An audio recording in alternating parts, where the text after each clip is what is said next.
महाराज कधी वेदांच्या ऋचा अगदी स्पष्ट स्वरात म्हणत असत, तर कधी चंदन चावल बेलकी पतिया हेच पद वेगवेगळ्या रागांमध्ये गात असत.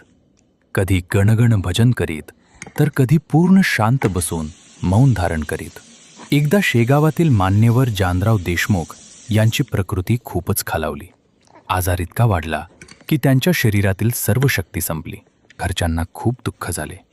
जानराव, आम्हाला सोडून जाऊ नका.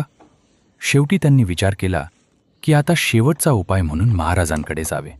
त्यातील एक जण लगेच बंकटलाल यांच्या घरी गेला आणि म्हणाला, जानराव देशमुखांचा शेवटचा काळ जवळ आला आहे.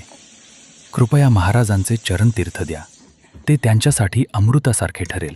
त्यांनी तात्काळ भवानीराम यांना विनंती केली. भवानीराम दयाळू होते. त्यांनी लगेच पेल्यात पाणी घेऊन महाराजांच्या चरणी लावले आणि त्यांना विनंती